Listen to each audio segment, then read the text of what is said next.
Океанското дно представува еден од најсложените и најмалку истражени делови на земјината површина.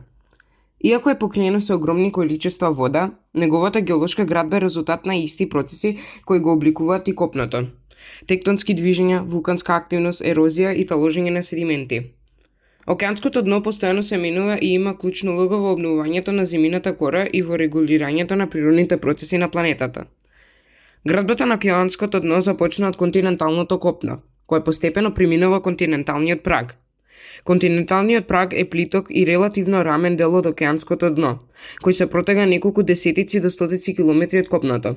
На овој дел се таложат големи количини сегменти донесени од реките и морските струи, поради што тој е богат со биолошки свет и природни ресурси. По континенталниот праг следува континенталната падина, која представува стрмен премин помеѓу континенталната и океанската кора. Тука длабочината наглас се зголемува, а релефот е расчленет со подводни кањони.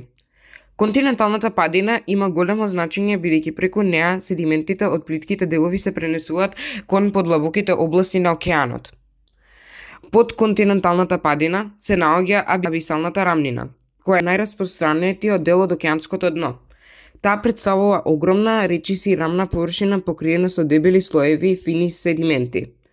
Иако изгледа еднолично, на абисалната рамнина се среќаваат абисални ридови, кои настанале како резултат на поранешната вулканска активност. Од централните делови на океаните се протека средноокеанскиот гребен, долг подводен планински венец кој се протека илјадници километри низ сите океани. Во неговата средина се наоѓа раседна долина, каде тектонските плочи се оддалечуваат една од друга. Преку овие раседи излегува магма од натрешноста на земјата, која се лади и создава нова океанска кора. Овој процес е познат како создавање или ширење на океанското дно. На океанското дно се наоѓаат и бројни подводни вулкани. Некои од нив може да израстат над морската површина и да формираат вулкански острови, додека други остануваат под вода како сеамонти.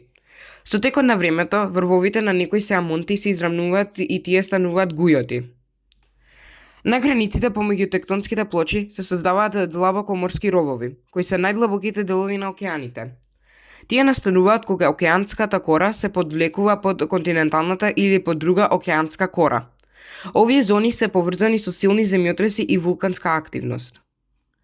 Геолошката градба на океанското дно јасно покажува дека Земјата е динамична планета, каде површината постојано се обновува и менува. Разбирањето на овие процеси е важно не само за географијата и геологијата, туку и за проучувањето на климата, океаните и животот на Земјата.